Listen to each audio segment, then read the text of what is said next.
Assalamualaikum warahmatullahi wabarakatuh. Perkenalkan, nama saya Nurlianti Yulianti. Di sini saya sebagai pemateri pertama dari kelompok ketiga Hukum Bisnis Islam MBS 4B. Nah, di sini saya akan menjelaskan tentang pengertian dan kedudukan hukum ketenagakerjaan. Berikut penjelasan dari saya. Nah, yang pertama saya akan menjelaskan tentang pengertian hukum ketenagakerjaan. Sebelumnya, pengertian hukum ketenagakerjaan berbeda-beda. Hal ini tergantung pada cara pandang melihat dari satu sisi saja tanpa mengertikan sisi lainnya yang tidak kalah penting untuk dijelaskan. Misalnya, ada yang melihat dari sudut subjek hukum saja atau segi materi atau permasalahan yang diatur saja, tanpa melihat dari sudut pandang ruang lingkup yang waktunya atau dari sudut pandang ruang lingkup wilayah. Nah, hukum ketenagakerjaan adalah suatu sistem hukum yang tersusun dalam sekumpulan pasal-pasal dan ayat-ayat yang dibuat oleh pihak-pihak yang memiliki kompetensi dan kewenangan untuk mengatur dan menjadikan sistem ketenagakerjaan menjadi lebih dapat diterima oleh pihak-pihak yang terlibat dalam mekanisme hubungan industrial yang berwawasan keadilan, penuh tanggung jawab, dan bermartabat. Nah, keterlibatan pihak-pihak kompeten tersebut dalam merumuskan peraturan ketenagakerjaan diharapkan dapat mewujudkan produktivitas individu nasional yang mempunyai daya saing dan nilai tambah dalam pencapaian tingkat kesejahteraan hidup dan ketentraman berusaha. Saya akan menyebutkan beberapa ruang lingkup hukum ketenagakerjaan. Yang pertama ada seperangkat sistem hukum. Yang kedua ada subjek hukum yang memiliki potensi dan kewenangan. Yang ketiga ada mengatur aspek-aspek ketenagakerjaan. Dan yang berikutnya berwawasan keadilan, bertanggung jawab, dan bermartabat.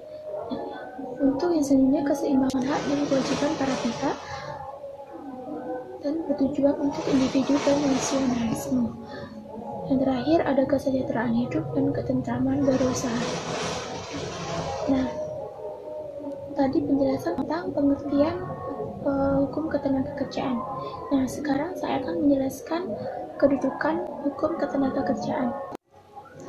Permasalahan awal dari hukum ketenagakerjaan yang terkait adalah terkait perjanjian kerja antara buruh dan pengusaha, yakni hanya menyangkut kepentingan perdata yang dalam hal ini berarti terkait dengan aspek hukum perdata. Permasalahan-permasalahan ketenagakerjaan yang kemudian muncul dalam suatu perselisihan atau permasalahan yang dirasakan perlu untuk diintervensi dan otoritas dari pemerintah.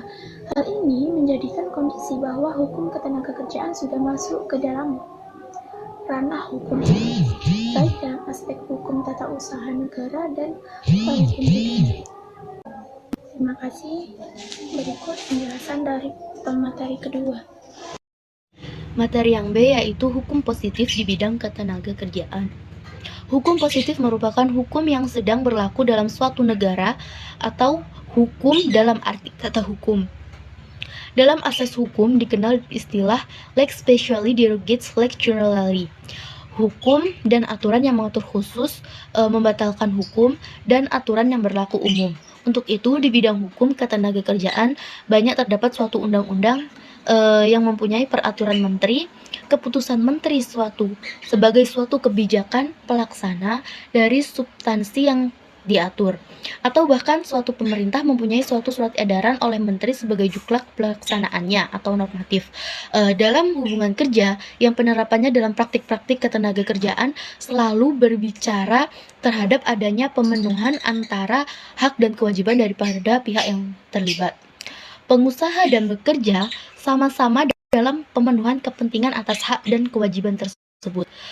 Dapat disebutkan dalam tatanan pengaturan-pengaturan seperti upah minimum, waktu istirahat, wajib atas pelaporan perusahaan, jaminan sosial, tunjangan hari raya, dan masih banyak hal-hal yang diatur dalam hukum positif yang berlaku. Tatanan hukum ketenagakerjaan terdiri dari beberapa hukum positif, antara lain Undang-Undang Nomor 13 Tahun 2003 tentang Ketenagakerjaan, Undang-Undang Nomor 21 Tahun 2000 tentang Serikat Pekerja, Undang-Undang Nomor 2 Tahun 2004 tentang Perselisihan Hubungan Industrial, Undang-Undang Nomor 3 Tahun 1992 tentang Jam Sostek, Undang-Undang Nomor 1 Tahun 1970 tentang Keselamatan Kerja, Undang-Undang Nomor 7 Tahun 1980 tentang Wajib Lapor Perusahaan, serta Peraturan Pemerintah Tahun 1981 tentang Perlindungan Upah. Peraturan Pemerintah Nomor 19 Tahun 2012 tentang outsourcing, serta Peraturan Menteri Nomor 100 Tahun 2003 tentang PKWT. Perkenalkan, nama saya Hasna Alfairus Nazihah, NIM 074. Di sini saya akan menjelaskan materi ketiga tentang syarat kerja dan perjanjian kerja dalam hubungan kerja. Pengertian perjanjian kerja. Perjanjian kerja lebih dikenal dengan perjanjian perburuhan. Secara umum, perjanjian kerja adalah perjanjian yang dilakukan dua orang atau lebih, yang mana satu pihak berjanji untuk memberikan pekerjaan dan pihak yang lain berjanji untuk melakukan pekerjaan tersebut. Perjanjian kerja dapat dibedakan menjadi dua macam. Yang pertama, perjanjian kerja bersama adalah perjanjian kerja yang dibuat oleh serikat pekerja atau serikat buruh atau beberapa serikat pekerja atau serikat buruh yang telah tercatat pada instansi yang bertanggung jawab di bidang ketenagakerjaan dengan pengusaha atau beberapa pengusaha. Yang kedua, perjanjian kerja adalah perjanjian yang dibuat oleh pengusaha dengan pekerja yang bersifat individual. Dasar hukum. Ketentuan hukum terhadap perjanjian kerja ini dalam Al-Quran terdapat di surat Al-Qasas ayat 534 yang berbunyi, berkatalah salah seorang dari kedua gadis itu, hai ayahku, terimalah ia sebagai pekerja upahan. Sebaiknya yang diterima bekerja adalah orang yang kuat dan yang dapat dipercaya. Dalam surat Al-Zukhruf ayat 32 juga mengatur tentang perjanjian kerja ini, yang artinya, apakah mereka hendak membagi-bagikan rahmat Tuhanmu? Kamilah yang membagi-bagikan antara mereka penghidupan di dunia, dan kami angkat sebagian mereka di atas yang lain, supaya sebagian mereka dapat menggunakan yang lain bekerja untuknya. Dalam hadis yang diriwayatkan oleh Ibnu Majah, bahwa Nabi Muhammad SAW bersabda, berilah olehmu upah orang sewaan atau pekerja sebelum keringatnya kering. Berdasarkan pada ketentuan Al-Quran dan hadis Nabi di atas, dapat kita ambil kesimpulan bahwa perjanjian kerja itu, yang pertama, melakukan pekerjaan tertentu, yang kedua, di bawah perintah orang lain, yang ketiga, dengan mendapatkan upah, yang keempat, dalam jangka waktu tertentu. Upah adalah kontraprestasi yang akan diterima pekerja setelah melaksanakan perjanjian kerja dengan sebaik-baiknya. Syarat sahnya perjanjian kerja.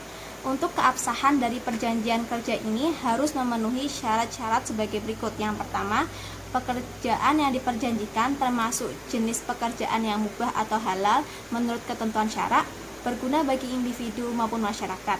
Yang kedua, manfaat kerja yang diperjanjikan dapat diketahui dengan jelas. Yang ketiga, upah sebagai imbalan pekerjaan harus diketahui dengan jelas. Dalam hukum positif yang berlaku, Undang-Undang Nomor 13 Tahun 2003 tentang Ketenagakerjaan, dalam ketentuan pasal 52 menyatakan bahwa perjanjian kerja dibuat oleh para pihak atas dasar adanya kesepakatan kedua belah pihak. Perjanjian kerja dapat dibuat secara tertulis maupun lisan. Perjanjian kerja yang dibuat secara tertulis berdasarkan ketentuan pasal 54 ayat 1 Undang-Undang Ketenagakerjaan. Hak dan kewajiban para pihak.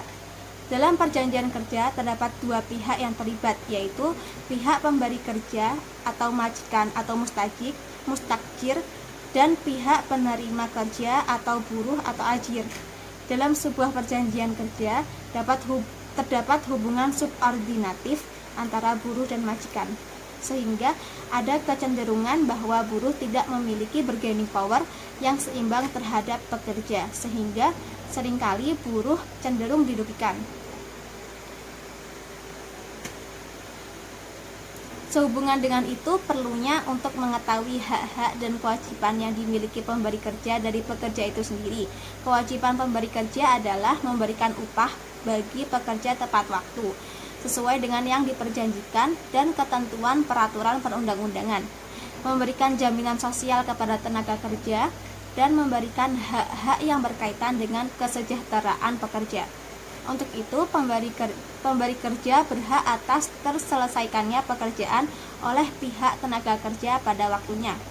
Sedangkan kewajiban pekerja atau buruh adalah melakukan pekerjaan yang diberikan kepadanya sesuai dengan job description-nya dan mematuhi segala ketentuan dan tata tertib yang berlaku di perusahaan.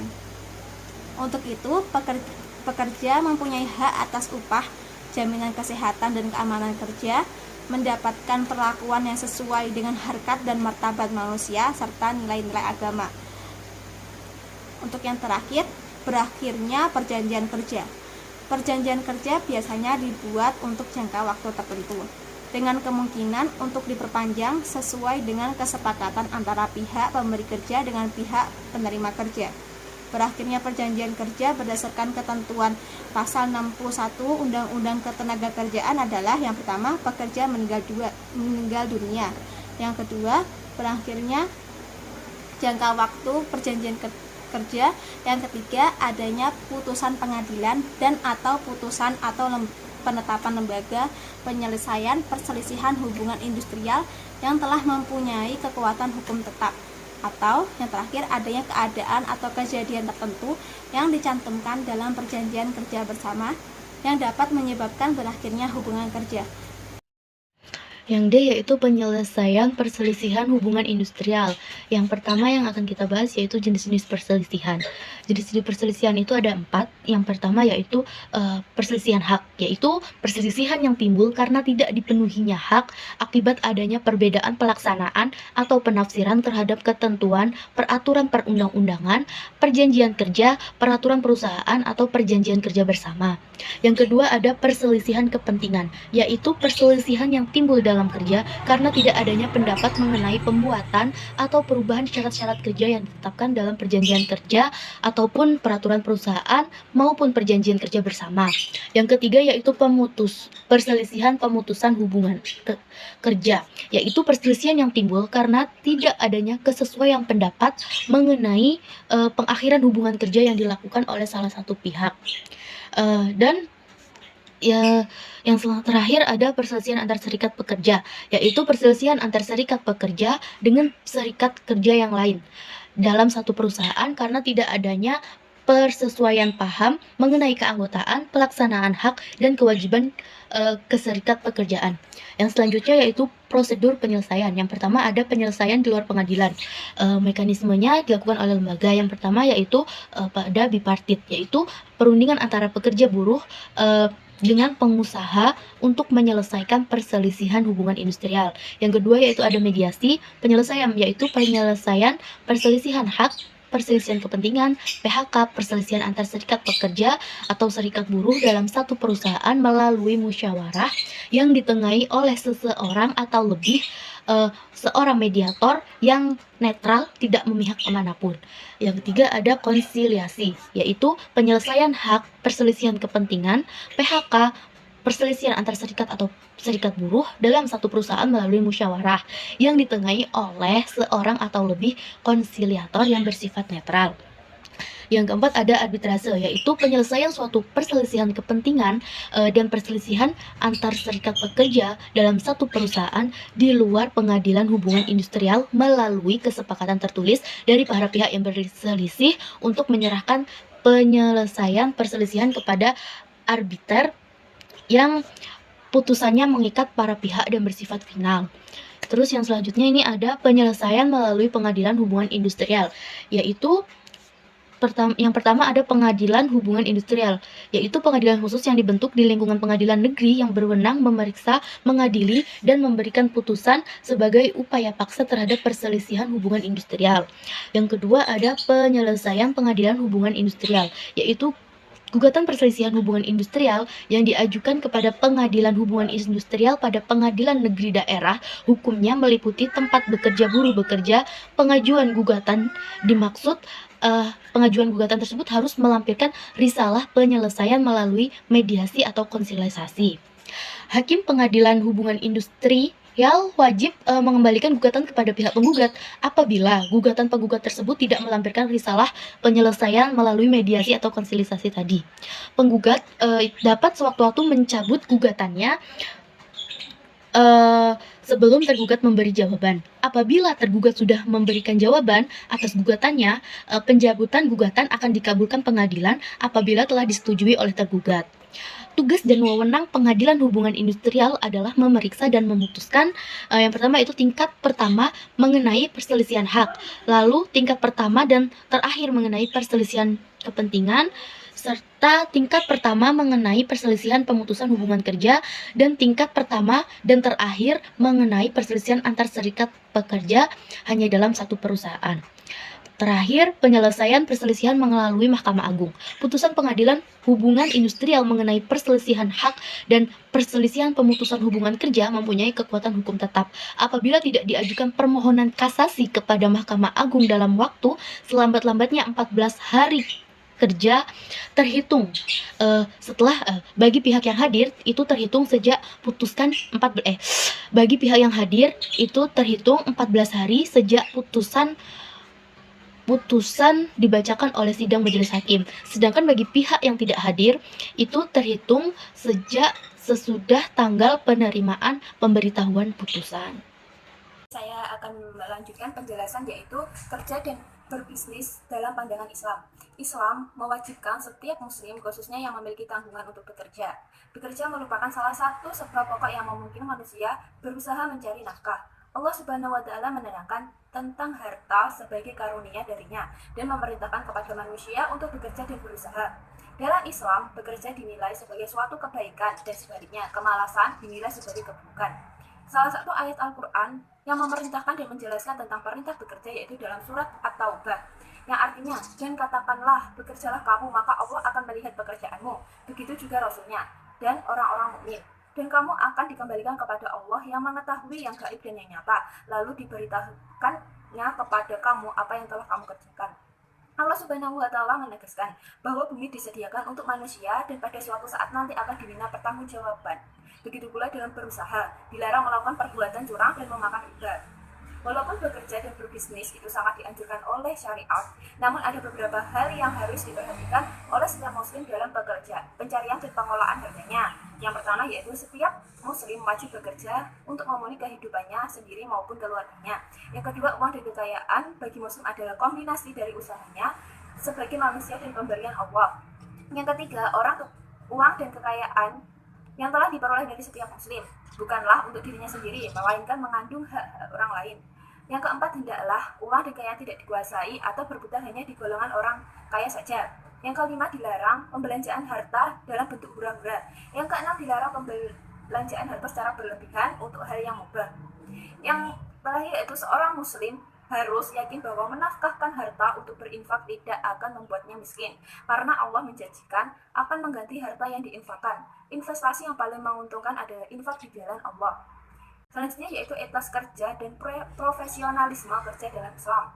Etos kerja berasal dari bahasa Yunani, dapat diartikan sebagai sesuatu yang diyakini, cara berbuat, sikap serta persepsi terhadap nilai bekerja. Etos kerja dalam Islam merupakan pengejawantahan kepercayaan seseorang muslim bahwa kerja memiliki kaitan dengan tujuan hidupnya, yakni memperoleh keridhaan Allah Subhanahu wa Ta'ala.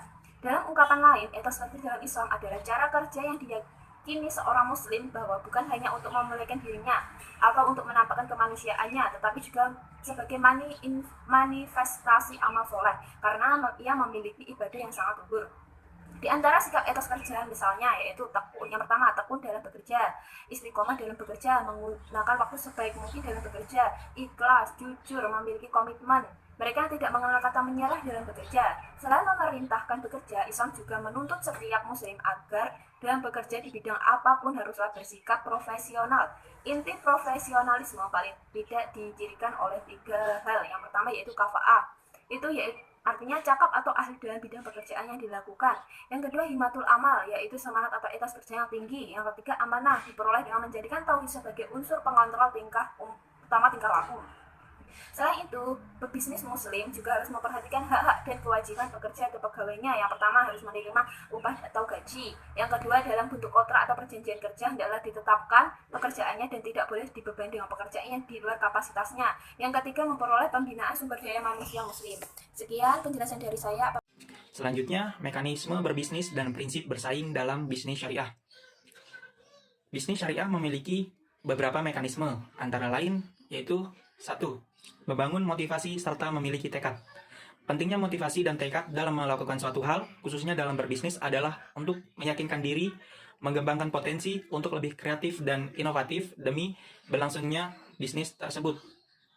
Kedua adalah tawakal kepada Allah Subhanahu wa Ta'ala. Karena Allah Subhanahu wa Ta'ala mencintai orang yang bertawakal, sesuai dengan arti dari potongan surat Ali Imran ayat 159. Ketiga, jangan memaksa, dalam artian jangan memaksakan merintis bisnis yang bukan dari bidang Anda. Jika tidak memiliki cukup bekal untuk memulainya, lebih baik tidak usah dimulai. 4. Pembedaan terhadap produk. Artinya, menciptakan suatu produk yang menarik tetapi tetap menjunjung kebutuhan daripada konsumen. Yang kelima, fokus. Dalam berbisnis, kita dituntut untuk konsisten terhadap apa yang sedang kita kerjakan, sehingga semua usaha yang telah dilakukan mencapai tujuan utama dari bisnis tersebut. Keenam, kerjasama. Kerjasama merupakan bagian yang sering didengar ketika berbisnis, karena dalam bekerja sama berarti kita mencari pasar yang lebih luas jangkauannya dan juga menjalin silaturahmi dengan baik dengan para partner bisnis. Yang ketujuh, menjauhi maksiat. Allah Subhanahu wa Ta'ala berfirman dalam surat Al-Lail ayat 4-7. Bismillahirrahmanirrahim. Inna sa'yakum lasyatta fa amma man aqwa wattaqa fasaddaqa bil husna fasanuyasiruhu lil yusra. Artinya, sungguh usahamu memang beraneka macam. Maka barang siapa memberikan hartanya di jalan Allah dan bertakwa dan membenarkan adanya pahala yang terbaik dengan ganjaran surga, maka akan kami mudahkan baginya jalan menuju kemudahan. Kemudian ada prinsip bersaing dalam bisnis syariah. Yang pertama yaitu tidak menghalalkan segala cara. Artinya dalam berbisnis kita dituntut agar bersaing secara sehat. Yang kedua, memberikan pelayanan terbaik dan menjaga kualitas pada bisnisnya, baik dalam barang ataupun jasa. Yang ketiga, memperhatikan hukum syariah. Islam merupakan agama yang sempurna. Dalam hal berbisnis pun, Islam mempunyai ilmunya. Dengan demikian, pebisnis harus mengetahui hukum yang berkaitan dengan akad bisnis. Demikian presentasi dari kelompok kami. Kurang lebihnya kami mohon maaf. Wassalamualaikum warahmatullahi wabarakatuh.